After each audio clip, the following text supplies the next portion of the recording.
Bienvenue à toutes et à tous dans ce nouveau Speak Up Tech qui est aujourd'hui centré sur une problématique, alors qu'on pourrait dire un petit peu médicale au début, mais au final qui est beaucoup plus large que ça, qui est la prise en charge de l'hypothermie dans les secours.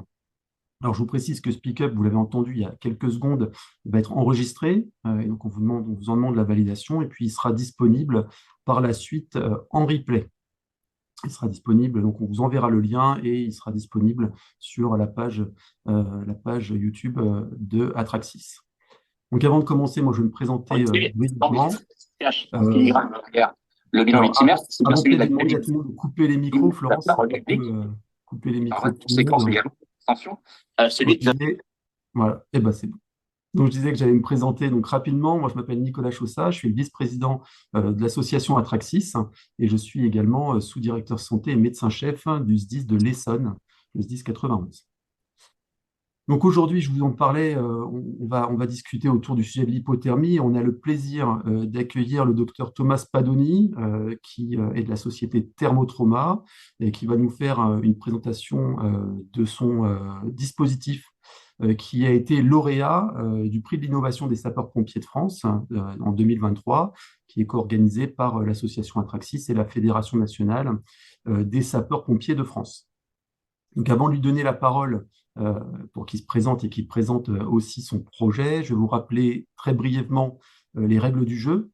Donc c'est un programme court, n'en attendez pas trop, donc c'est un programme qui va durer environ 30 minutes au total. Thomas va nous faire une présentation environ 15 à 20 minutes, et puis après on vous propose d'échanger, que vous puissiez nous poser des questions, que ce soit sur le sujet de l'hypothermie, que ce soit sur le sujet de la solution de thermotrauma. Vous pouvez d'ailleurs poser en direct vos questions ou les mettre dans le chat au fur et à mesure que vos questions arrivent pour qu'on puisse après les réutiliser et les poser à Thomas. Donc, je vous disais, le Speak Up, il va être disponible sur la chaîne YouTube en replay. Donc, n'hésitez pas, une fois que vous allez recevoir après le petit lien, à le partager au plus grand nombre. Ça donnera, je pense, l'envie à beaucoup de nos camarades de nous rejoindre sur les prochains événements. Et puis, merci de bien vouloir aussi éteindre vos micros pour qu'on puisse avoir une qualité d'écoute optimale. Sinon, je sais que Florence se fera un plaisir de couper les micros des uns et des autres. Et donc, du coup, n'hésitez pas à le réactiver quand vous voulez poser des questions. Donc, sans plus tarder, je vais laisser la parole à Thomas Spadoni pour qu'il nous présente sa solution et la société Thermotrauma. À toi, Thomas. Eh bien, merci Nicolas, bonjour à tous. Je suis Thomas Spadoni, je travaille dans le service des urgences SMUR, secours en montagne de l'hôpital de Briançon, dans les Hautes-Alpes, depuis une quinzaine d'années. Nous avons mis au point une solution pour lutter contre l'hypothermie accidentelle que je vais vous présenter aujourd'hui et en profiter aussi pour refaire un petit point sur ce sujet qui est vraiment d'actualité. Je voulais tous vous remercier d'être présents et de nous écouter, et puis aussi remercier Atraxis de nous permettre d'avoir organisé ce Speak Up. Donc, je vais partager mon écran. J'ai une petite présentation.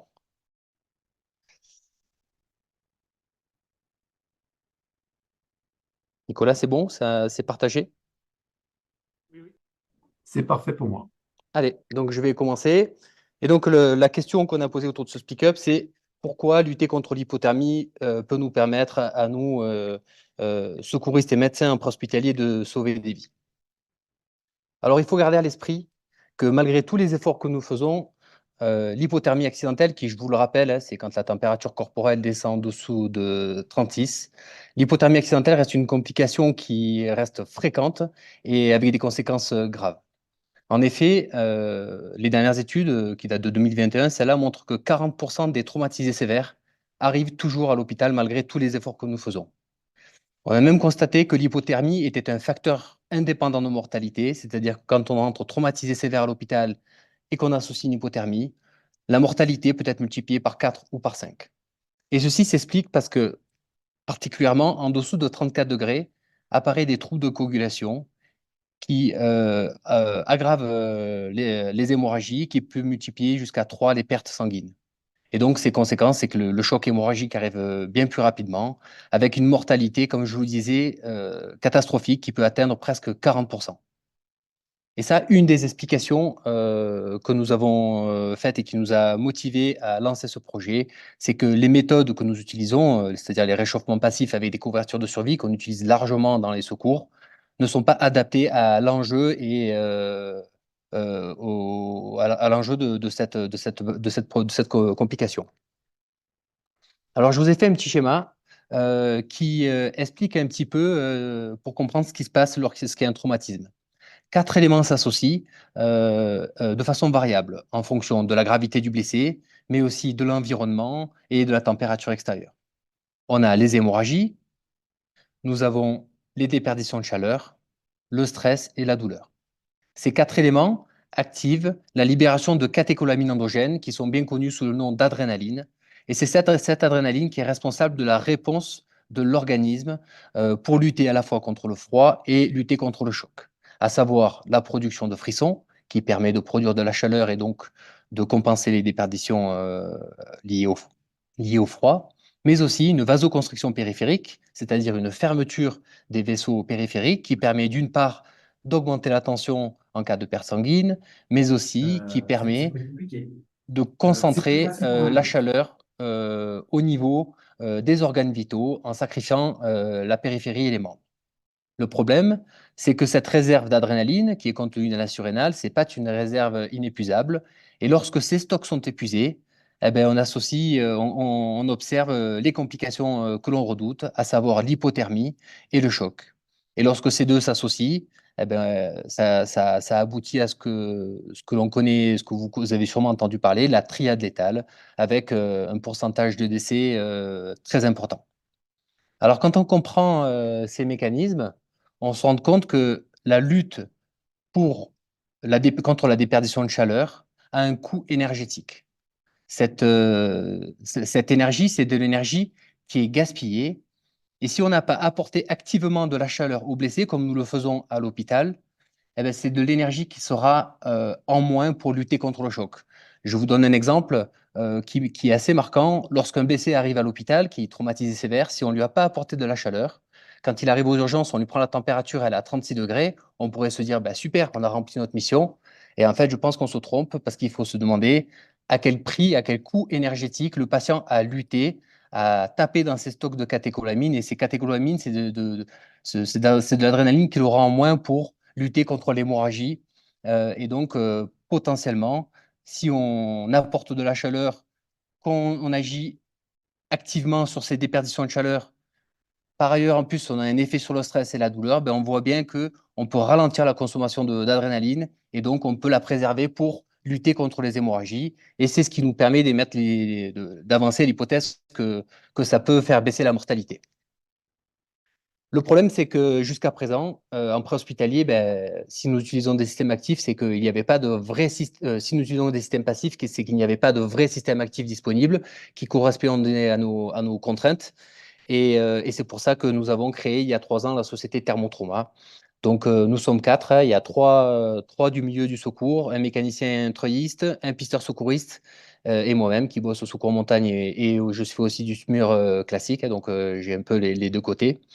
Et donc, nous nous sommes entourés de 2 sociétés françaises, une spécialisée dans le textile médical, la société Physiocontact, et une qui est spécialisée dans les systèmes chauffants. Et donc, après 3 ans de recherche et de développement, nous avons sorti notre plastron ThermUp. Alors, qu'est-ce que c'est notre plastron ThermUp? C'est la première solution chauffante électrique, rechargeable et réutilisable. Alors, elle a vraiment été étudiée pour répondre aux contraintes des secouristes et du préhospitalier. C'est donc un dispositif qui est compact et léger. Vous verrez tout à l'heure sur les vidéos, il tient dans une main, il fait 1,3 kg. Il est robuste et il permet d'être apporté au plus près du blessé pour que l'apport actif de chaleur soit fait le plus précocement possible. C'est la seule façon si on veut améliorer la mortalité des blessés. Il est constitué d'un textile que vous connaissez bien, c'est un textile bactériostatique qui est le même que les couvertures de pompiers, qui est connu pour ses caractéristiques, pour ses capacités à être facilement détachable, robuste et puis étanche, ce qui permet nous d'utiliser tout le système dans toutes les conditions météo que nous connaissons en préhospitalier. On voit que son encombrement, c'est pas un gilet, c'est pas une veste. Il recouvre uniquement la face antérieure du corps et il concentre la chaleur au niveau des organes vitaux, au niveau du thorax, au niveau du cou et au niveau du ventre. Tout le textile est chauffant, ce n'est pas des patchs comme certaines vestes chauffantes. C'est une résistance électrique qui fait toute la surface du textile, qui permet d'apporter une chaleur homogène et qui permet aussi surtout d'être mis dans n'importe quelle condition, on verra tout à l'heure. Il n'y a qu'une seule taille, il s'adapte à toutes les morphologies et cette résistance électrique permet d'apporter une chauffe à 39 degrés avec une autonomie. Donc cette résistance électrique est alimentée par des batteries que l'utilisateur ne touche pas. Ça nous permet d'apporter 39 degrés avec une autonomie de 4 à 6 heures en fonction des conditions extérieures. Au centre, on voit qu'il y a un petit écran. C'est un système de régulation de contrôle de la température qui est hyper important parce qu'en fait, il évite toute élévation de la température. Si vous prenez une veste chauffante dans le marché, vous la mettez en boule, ça peut monter localement à 60 degrés. Là, ce régulateur permet d'éviter tout risque de brûlure et ce qui nous permet de pouvoir le positionner directement au contact de la peau et à ce qui est un petit peu différent de toutes les autres couvertures qui se font généralement par-dessus toutes les couches, alors que là, on vient directement au contact du corps. Je vous ai dit, son ergonomie a été étudiée pour que le geste soit simple et rapide. Les objectifs, c'était qu'on puisse le mettre sans mobiliser la victime. Ça, c'est important. C'est pour ça qu'on n'a pas mis de trou ni de manche pour pouvoir l'enfiler. Et en déshabillant partiellement la victime pour ne pas l'exposer encore plus aux déperditions de chaleur. Il peut se mettre, je vous l'ai dit, directement au contact de la peau et il s'intègre naturellement dans la séquence de secours. C'est devenu, moi, le premier geste que je fais. Ça fait 1 an que je l'utilise. Et donc, quand j'arrive sur le blessé, je le questionne, je l'interroge, je l'examine rapidement au niveau du thorax. Et pendant ce temps-là, c'est le premier geste que je fais. Je lui positionne le plastron et je lui apporte de la chaleur à 39 degrés sur ce qu'on appelle le noyau. Ce qui fait qu'il est compatible avec tous les autres moyens qu'on connaît d'extraction. Si vous voulez poser un collier cervical, vous le posez juste après. Et pareil pour un KED ou pour un matelas à dépression. L'avantage aussi de ne pas prendre les membres, c'est qu'il laisse les équipes paramédicales accès aux membres supérieurs pour poser des voies veineuses périphériques. Et puis, il est facilement retirable, ce qui permet de pouvoir scoper ou de pouvoir examiner par les équipes hospitalières qui arrivent. Alors, quels sont les effets qu'on peut attendre de ce plastron? Déjà, c'est une lutte efficace contre l'hypothermie. Je vous l'ai dit, à l'hôpital, on utilise des systèmes actifs. Donc là, on apporte activement de la chaleur. Et nous le faisons, on va en reparler, nous le faisons toute l'année. Ce qui est important de comprendre, c'est que bien évidemment, le froid est un facteur important d'hypothermie, mais que la gravité des blessés est aussi un des facteurs essentiels d'apparition d'hypothermie. On l'a vu tout à l'heure. Toute l'énergie, quand un blessé est très grave, est concentrée pour lutter contre les hémorragies, et c'est de l'énergie qui est en moins pour lutter contre les déperditions de chaleur. Et c'est pour ça qu'on observe souvent que les blessés les plus graves se refroidissent beaucoup plus rapidement, et même en pleine, et même en plein été. Et c'est pour ça que l'idée, c'est de pouvoir proposer un apport de chaleur à tout le monde. Ensuite, il y a de nombreuses études qui ont montré l'effet antalgique de la chaleur. Et effectivement, c'est ce qu'on constate. De par la fois la diminution du stress, d'apporter de la chaleur quand on est traumatisé, apporter de la chaleur sur le thorax, c'est assez symbolique et on constate que les gens se calment. Donc, ça a aussi un rôle jouer sur le stress, mais aussi un effet antalgique. On a quand même l'impression qu'on fait un petit peu moins de drogue et que le secours se passe quand même dans des conditions plus simples. Comme on disait, l'effet attendu, c'est que d'apporter de la chaleur permet de diminuer le risque hémorragique et donc, en espérant ralentir et diminuer la mortalité. Ça permet aussi de diminuer les complications pendant l'hospitalisation. L'hypothermie est associée à de nombreux risques d'infection et de complications pératoires, notamment hémorragiques. Et puis, les questions qu'on peut se poser, c'est est-ce qu'un patient qui a été soumis à une vasoconstriction périphérique initialement ne va pas avoir des conséquences sur sa récupération ou sur ses infections, sur ses opérations? Alors, je vais mettre la vidéo. Je ne sais pas si ça va laguer. C'est une vidéo de démonstration. Donc là, vous voyez le plastron conditionné dans sa sacoche. Là, vous permettez de voir un petit peu la grosseur avec son écran et sa régulation. On voit un petit peu sa forme, et on voit qu'il ne prend que la face antérieure. Toute la surface est chauffante avec le col, notamment, qui se scratch, et le boîtier électronique qui se régule. On voit des données qui sont affichées, comme la température, le pourcentage de batterie. Voilà, et là, on montre un petit peu comment il se positionne. Vous allez voir, c'est très simple, ça se met en quelques secondes. Il faut juste le scratcher au niveau du cou et le positionner sur la face antérieure du tronc. On voit qu'on ne mobilise pas les victimes. Je ne l'ai presque pas déshabillé. J'ai juste écarté ses vêtements et j'en profite pour réutiliser ces vêtements. Alors moi, je travaille en montagne, on a vraiment besoin de garder toute la chaleur, mais le dispositif marche encore mieux quand il y a un isolant qui permet de conserver la chaleur au plus près du blessé. Donc vous voyez, là, j'utilise ces vêtements et donc on voit qu'on apporte la chaleur vraiment au plus près du blessé. Là, on va voir une mise en place qui se fait sans déshabiller la victime, qui se fait par le bas. Donc je passe le scratch sous les vêtements du blessé, directement au contact de la peau. Je fais sortir le scratch, on le fixe autour du cou, et après, il ne reste plus qu'à bien positionner le plastron sur le thorax en vérifiant que ça ne crée pas de point d'appui sur les côtes ou sur les flancs du blessé. Et vous voyez, en quelques secondes, ça permet de mettre en place. Et vraiment, c'est une petite révolution parce que il y a peu de dispositifs comme ça enfin, tous les secouristes assistent au refroidissement des blessés de façon un petit peu euh, passive et sans pouvoir faire grand-chose. Et là, effectivement, de pouvoir apporter un geste qui apporte de la chaleur, c'est vraiment important. Là, vous voyez, là, je l'ai passé par le dessus au niveau du t-shirt, par l'encolure. Et donc, on voit que ça se met un peu dans n'importe quelle position, sans trop bouger la victime. Voilà, et il va y avoir le conditionnement. Une fois que c'est terminé, il suffit juste de le désinfecter, de le replier. Il n'y a pas lieu de, donc on l'éteint, il n'y a pas lieu de sortir les batteries. Donc le plastron est éteint, on le scratch et il est rechargé au niveau du boîtier de commande de régulation directement pour qu'il soit opérationnel, sans toucher les batteries. Alors maintenant que nous avons eu ce dispositif actif chauffant, moi ça fait un an que j'utilise, j'ai commencé à réchauffer tous les blessés. Et puis je me suis rendu compte que des fois c'était peut-être un petit peu trop. Et donc je me suis concentré sur les blessés qui en avaient vraiment besoin. Alors quand on regarde la mortalité, on se dit qui il faut réchauffer. Et la première chose, c'est vu la mortalité, il faut réchauffer tous les traumatisés sévères. Peu importe leur grade, vous savez qu'il y a 3 grades, A, B ou C, peu importe leur grade, il faut réchauffer tous les blessés. Et la notion qu'il faut retenir, c'est pas que quand il fait froid. Même en plein été, il y a des articles qui montrent que les blessés de guerre au Mali arrivent en choc hémorragique alors qu'il fait 40 degrés. Donc, il montre bien que la gravité est un facteur aussi important que le froid. Et donc, il faut se concentrer sur ces blessés. Donc, vous voyez dans le tableau, la première question, c'est situation clinique à risque, un patient qui est traumatisé sévère, on ne se pose pas la question, oui, on réchauffe.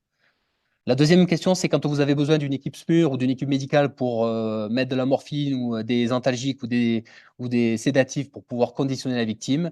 Ces patients aussi bénéficient de l'apport de chaleur, ne serait-ce que par le rôle antalgique et par le rôle anti-stress. Et ces patients bénéficient vraiment de cette chaleur. Et la dernière question que je me pose finalement, parce que ce qui était important, c'était de ne pas prendre en considération l'environnement. C'est-à-dire que si on ne réchauffe que quand il fait froid, on est soumis à une interprétation subjective.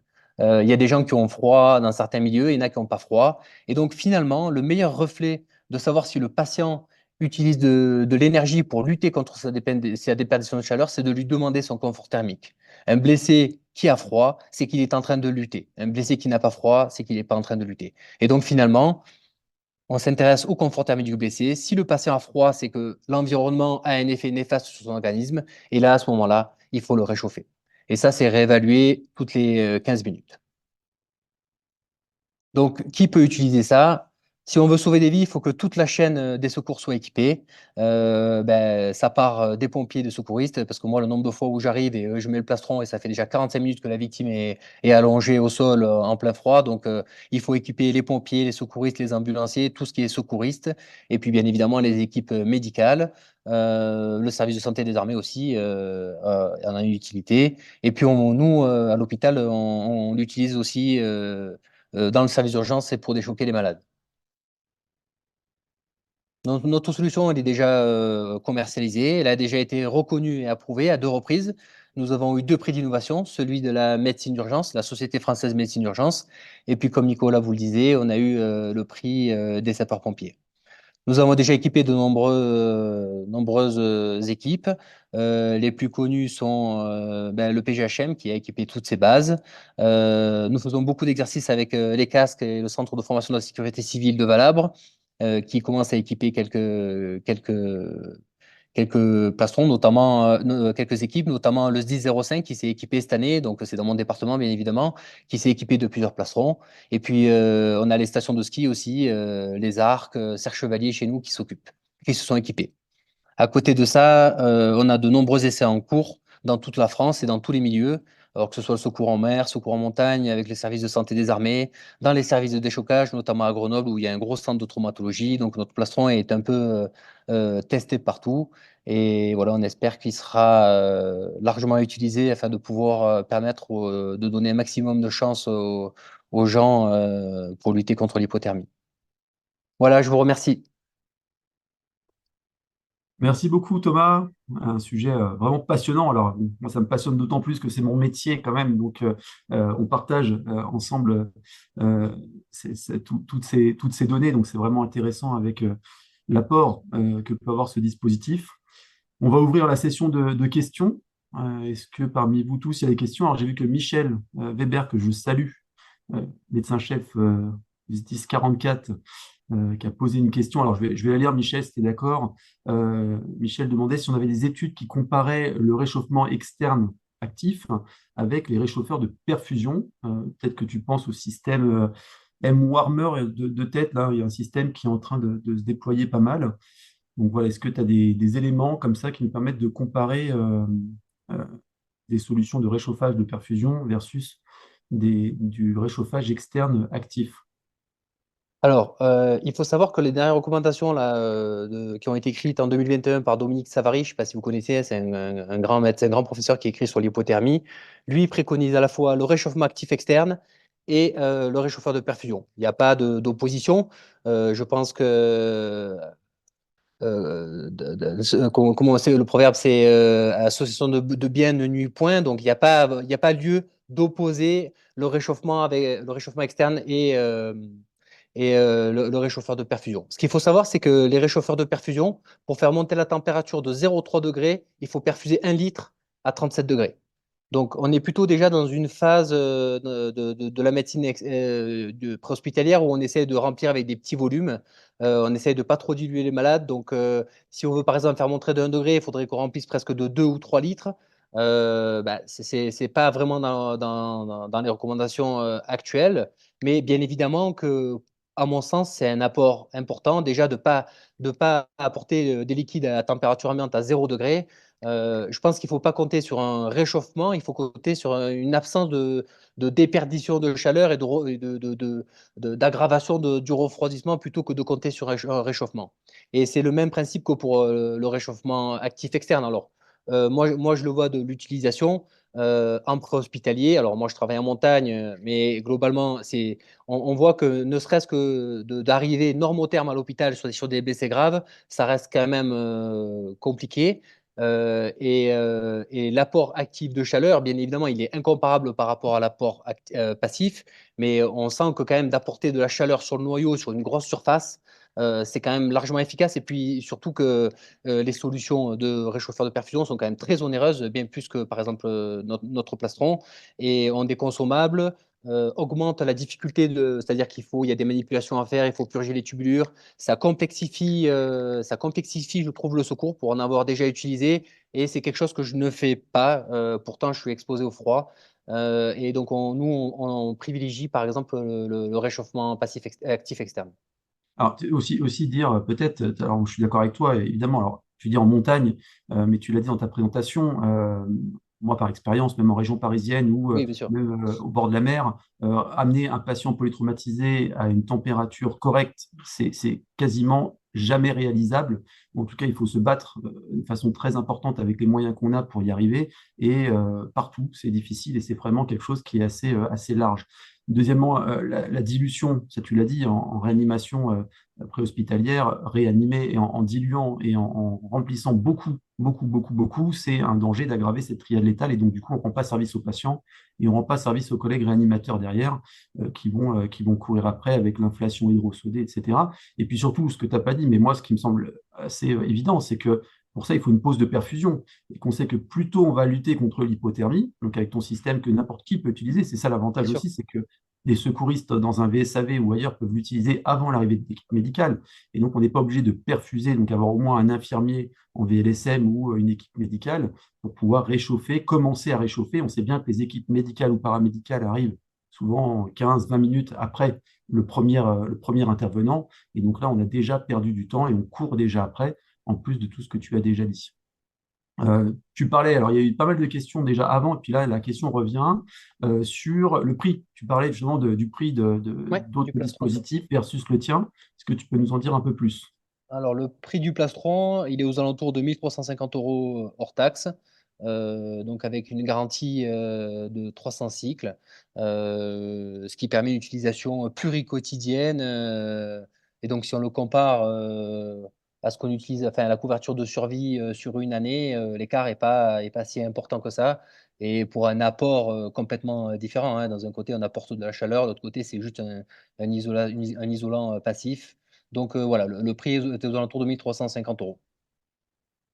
Ok, ok. Et on a aussi une question là. Alors, sauf s'il y en a qui veulent prendre la parole, hein, désolé, je ne veux pas la monopoliser, mais n'hésitez pas à ouvrir votre micro et à poser des questions. Mais une question qui me semble intéressante sur l'existence d'une étude sur la mortalité concernant l'utilisation de ta veste ou la diminution en tout cas. Mais est-ce que tu as eu le temps ou la possibilité, alors j'ai un peu la réponse déjà, mais de réaliser des études concernant ton dispositif? Ben, c'est bien évidemment la phase dans laquelle nous nous trouvons, hein. Nous sommes en train de mettre en place ces études-là pour essayer de faire des études un petit peu multicentriques dans toute la France pour apprécier l'impact effectivement sur les complications à l'hôpital, sur la mortalité, sur la morbimortalité, hein, parce que c'est toutes les complications hémorragiques. C'est pas parce qu'on ne meurt pas, il peut y avoir des conséquences sur les diminutions d'hospitalisation en réanimation, sur les complications périopératoires hémorragiques, sur le risque infectieux. Voilà, donc il y a tout ce travail-là est en cours. Et ça aura, bah, ouais, vous savez, les études, c'est un petit peu long. Après, instinctivement, on est quand même très, très convaincu, étant donné qu'à l'hôpital, on utilise ces systèmes-là et qu'ils ont déjà fait ces études dessus. Je ne pense pas qu'on ait de résultats nous disant oui, vous faites pareil que la couverture de survie, quoi. Ça me semblerait surprenant. Mais en tout cas, de ce que j'observe déjà moi sur le terrain, c'est assez intéressant. C'est que ça marche très très bien sur la température. C'est-à-dire que quand les patients sont pas traumatisés sévères, donc un patient, par exemple, je donne un exemple, qui a une fracture de poignet et qu'on a réchauffé parce qu'il avait froid et qui était par exemple à 32 degrés, il va très très vite remonter en température. C'est spectaculaire, hein, des fois même trop vite. C'est pour ça qu'on a la possibilité de régler la température. En revanche, chez un patient choqué, étant donné la diminution de la circulation et les échanges cutanés, on constate que l'enjeu là, il est vraiment d'apporter de la chaleur et de faire en sorte que le patient n'aggrave pas son hypothermie. Et je pense que même si enfin, on arrive avec des blessés graves, on arrive à 35. La question, c'est à combien il serait arrivé s'il n'y avait pas eu de système actif chauffant. Il serait peut-être arrivé à 32 ou à 31 avec les conséquences sur la mortalité qu'on connaît. Donc voilà un petit peu intuitivement ce qu'on a un peu envie de penser, quoi. Je ne sais pas ce que tu en penses, Nicolas, toi. Si, d'ailleurs, bon, on sait qu'il y a des études du coup qui vont, en tout cas, il y aura des études qui vont sortir, on l'espère en tout cas, qui vont être faites. Donc ça, c'est évident. Moi, je m'associe totalement à ce que tu dis.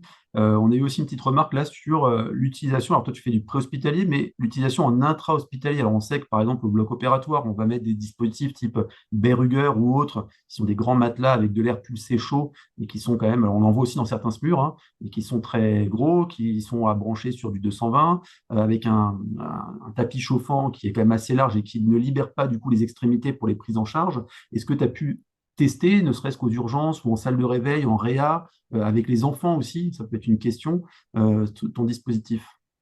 Je ne l'ai pas utilisé chez les enfants. Par contre, on s'était pas rendu compte quand on l'a mis au point à quel point c'était vraiment utile pour l'hospitalier. Nous, au déchocage, ce qui se passait avant, c'est que, comme tu disais, on utilisait la couverture Berruger. Et cette couverture Berruger, elle est efficace, hein, mais au bout de 5 minutes, elle est par terre. Elle nous gêne pour médicaliser les malades, pour leur poser des voix, pour les scoper, pour faire des échographies, pour les examiner. Alors que notre système, effectivement, a une concentration chaleur qu'au niveau du noyau. On a l'impression que les gens ont les jambes nues et les bras nus et que ça marche pas bien. Mais en fait, ça marche très très bien et puis ça permet de continuer à médicaliser normalement et le fait qu'il soit attaché au cou, c'est très très pratique. Et en fait, il y a un test dans plusieurs, donc il a été en test au Trauma Center de Marseille avec le professeur Léon, avec qui j'ai écrit un article d'ailleurs dans Médecine de catastrophe en montrant que réchauffer activement, ça pouvait bien évidemment faire baisser la mortalité par les mécanismes que l'on vous a expliqués. Il est actuellement au déchocage de Grenoble. Pareil, parce qu'ils se rendent compte que la solution Merigueur, ben, c'est bien, mais on ne peut pas travailler. Donc voilà. Et puis nous, le fait qu'il soit, en fait, ça permet une continuité de chauffe du préhospitalier à la phase de prise en charge de déchocage jusqu'au scanner. Il faut le retirer pour le scanner parce que ça ne passe pas dans le scanner, bien évidemment, avec les batteries. Et puis on le remet. En fait, on a une continuité de chauffe qui est bien plus importante que la Berger. Donc ça, c'est des trucs qu'il va falloir étudier. Ensuite, il a été étudié. Il y a une étude qui va être faite chez les brûlés pour refaire les pansements des brûlés, qui est assez intéressant et qui montre bien cette histoire de cicatrisation. Les grands brûlés, ils ont des pansements qui sont très longs. À l'issue de ça, ils sont hypothermes. Et donc, il va y avoir une étude sur l'utilisation du plastron chez les grands brûlés pour montrer que au sortir de ça, ils vont être normothermes et potentiellement économiser des calories et avoir une amélioration sur la cicatrisation. Donc ça, c'est une utilisation. Nous, on l'utilise en analgésie-sédation aux urgences. Quand je dois réduire un poignet ou réduire un fémur ou lever une chaussure de ski, par exemple, on met le plastron 10 minutes avant, ce qui permet d'apaiser le malade, de le rassurer, de le réchauffer, d'arrêter de frissonner. Globalement, on obtient des bons résultats à la fois aux urgences et au déchocage. On ne l'a pas fait au bloc opératoire parce qu'au bloc opératoire, c'est compliqué pour plein de raisons. Mais voilà, mais en tout cas, quand on l'a mis au point, on l'avait développé pour le préhospitalier. Il se trouve que finalement, il y a une grosse place hospitalière aussi. Ok, bah, il y a des belles perspectives. Il y avait Sébastien Zaramba aussi qui nous évoque la tuerie de masse, en tout cas l'intérêt que ça peut être. Alors, je parle de la tuerie de masse parce qu'on va avoir des longues attentes avec des gens qui peuvent saigner, mais je pense aussi à tout ce qui va être militaire, puisque là, je prends une autre casquette, mais on sait qu'on est de plus en plus dans ce qu'on appelle le prolonged field care, donc ça veut dire le soin, des soins qui vont durer sur le théâtre des opérations, et donc du coup, on va plus faire des évacuations médicales très rapides. On peut rester plusieurs heures avec un blessé grave. Est-ce que tu as aussi des actions sur ce côté-là, blessé par arme de guerre, donc d'un côté militaire et ou sur la temporisation dans le cadre d'une tuerie de masse? Je pense que c'est globalement là où ça prend le plus de sens, hein, parce que c'est là où ça marchera le mieux, c'est sur le choc hémorragique. Et effectivement, tout ce qui est tuerie de masse et blessé par balle, c'est là où le plastron a tout son sens. Et d'ailleurs, dans une tuerie de masse, on a souvent une inadéquation médecin par rapport aux soins qu'il faut faire. Euh, Moi, ce que je me rends compte, c'est qu'on a consacré beaucoup de temps ces dernières années à lutter enfin, à assurer une hémodynamique et à contrôler les axos en préhospitalier, ce qui nécessite quand même des grosses équipes, enfin des équipes, des prises en charge lourdes hein, avec des médecins, des infirmiers, et qu'on a quand même globalement laissé de côté. En tout cas, on n'avait pas d'outils disponibles pour lutter contre l'hypothermie. Alors quand on voit qu'il y a 40% de décès en dessous de 34 degrés, c'est un bras de levier important et presque c'est un geste que tu peux faire presque si tu as 10 blessés, tu mets à chacun un plastron chauffant et globalement déjà en quelques minutes tu agis sur un des principales causes de mortalité qui est l'hypothermie à très létale quoi. Et à mon sens ça prend complètement son utilité dans ces situations-là, ouais, effectivement. Super. Bon, ben, on voit que le champ est quand même extrêmement large. Est-ce qu'il y Large, a une ouais. dernière, pardon, une dernière question, soit dans le chat, soit en direct? J'en vois pas. Et Florence avait déjà relancé un petit peu. Donc, je pense qu'on va conclure. Merci à tous pour votre présence. Moi, j'espère qu'en tout cas, ça aura éveillé votre curiosité autant que la nôtre. Merci à Thomas pour sa présentation, également à Florence qui a géré toute la communication et les aspects techniques. On va vous envoyer très rapidement les coordonnées de Thomas et de Thermotrauma pour les gens qui sont intéressés pour poursuivre après peut-être les discussions et pourquoi pas voir si la solution vous intéresse. Et puis, on vous enverra aussi dans les jours qui viennent, probablement aujourd'hui ou demain plutôt, le lien pour le replay. Donc, n'hésitez pas à le partager avec le plus grand nombre. Je vous rappelle aussi les prochains rendez-vous de Atraxis. Donc, le 29 février prochain, on va animer un webinaire avec l'UGAP qui sera tourné, alors peut-être plus centré sur les startups et les entreprises, centré sur l'accès au marché public. Donc là, ce sera plutôt un long format, un format un peu plus long avec l'UGAP. Et puis le prochain Speak-up sera un Speak-up Management avec Grégoire sur la théorie organisationnelle de Berne. Et donc, on va continuer à parler de l'élément humain et donc de tout cet écosystème. On accueillera un officier de sapeur-pompier en retraite qui dirige maintenant une entreprise et qui est coach et formateur en entreprise. Toutes ces informations, vous pouvez aussi les retrouver sur notre site et sur les réseaux sociaux. Donc, n'oubliez pas d'aller vous abonner à LinkedIn, à X, anciennement Twitter. Et puis, on a aussi une newsletter pardon, qui est plutôt riche, même très riche. Et donc, n'hésitez pas à vous y inscrire pour avoir les dernières informations. Voilà, je vous souhaite une bonne journée. À bientôt et bonne journée à vous. Merci à vous tous. Merci Nicolas.